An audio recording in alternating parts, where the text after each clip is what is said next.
محمد سلمان ہیں لاہور سے، یہ پوچھنا چاہ رہے ہیں مفتی صاحب یہ بتائیں کہ اذان کا جواب دینا کیسا ہے، آیا واجب ہے، سنت ہے یا مستحب ہے؟ سلمان بھائی آپ زندہ دلانے لاہور سے ہیں،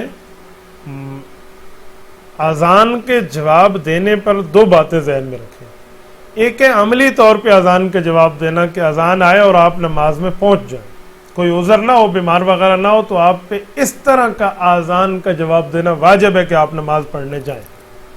اور ایک ہے زبانی جواب دینا، اذان آ رہی ہے، مؤذن جو کلمات پڑھ رہا ہے آپ اس کی کلمات کو بعد میں دہرا رہے ہیں، یہ دہرانا جو ہے یہ مستحب ہے۔ تو اذان کا جواب دینا عملی طور پہ نماز پڑھنے کے لیے واجب اور وہ مستحب ہے جو آپ نے لفظ کہے ہیں۔ حدیث پاک میں ہے فَيَقُولُ مِثْلَ مَا قَالَ الْمُؤَذِّنُ، فرمایا جو اذان دے رہا ہوتا ہے اس کے اذان کا جواب دیا کریں۔ تو اذان کے جواب کی دو ہی صورتیں ہیں، نماز میں بھی جائیں اور اس کے لفظوں کو بعد میں دہرائیں جب وہ لفظ کہہ لیں۔ ساری اذان کو اسی طرح ہی آپ نے کہنا ہے، لیکن حی علی الصلاح یا حی علی الفلاح کے جواب میں آپ نے یہ الفاظ نہیں کہنے جو مؤذن کہہ رہا ہے، بلکہ آپ نے اس پر الفاظ کو بدل کے کہنا ہے۔ آپ نے الفاظ کو اشہد ان لا الہ الا اللہ کے جواب میں تو یہی الفاظ ہی آپ نے کہنے ہیں۔ تو احادیث پاک میں اس پر مختلف جوابات ہیں کہ آپ نے کیا کہنا ہے۔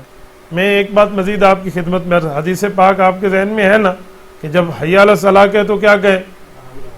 لا حول ولا قوت الا باللہ۔ میں نے کیوں پوچھا ہے؟ صرف اس بات کو سمجھانے کے لیے کہ بعض اوقات چیزوں کی لوگوں کے ذہن میں نہیں ہوتا، تو اشہد ان لا الہ الا اللہ کے جواب میں تو وہی لفظ کہنا ہے، لیکن لا حول ولا قوت الا باللہ یہ حیالتین کے جواب میں، دونوں طرف کہنے کے جواب میں آپ نے کہنا ہے۔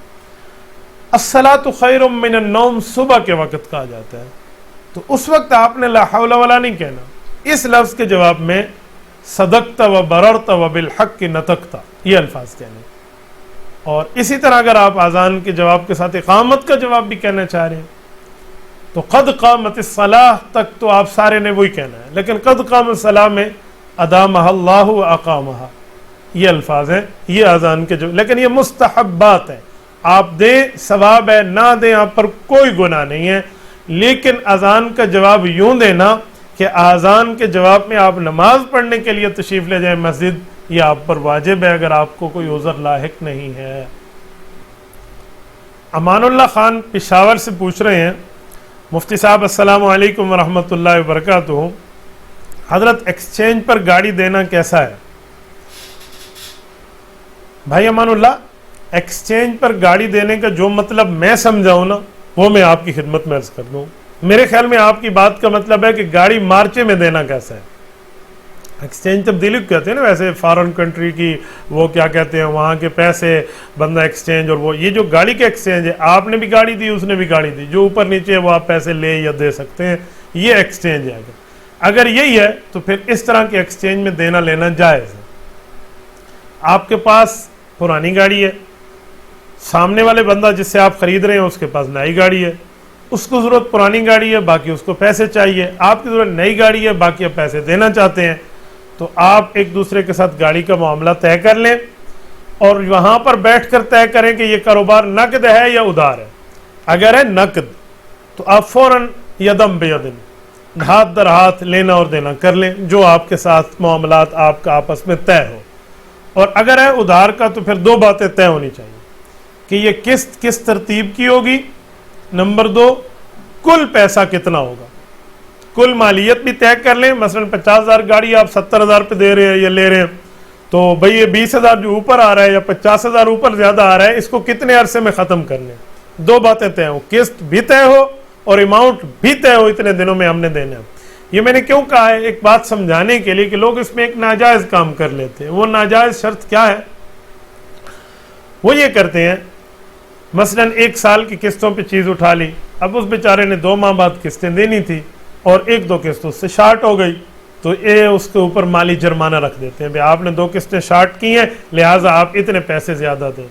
بابا وہ 2 قسطیں شارٹ کرے یا 10 قسطیں شارٹ کرے، آپ اس سے پیسہ وہی لے سکتے ہیں جو آپ نے طے کیا ہے، زیادہ لینا آپ کے اوپر حرام ہے، یہ سود ہے، یہ غلط ہے، ناجائز ہے، منع ہے۔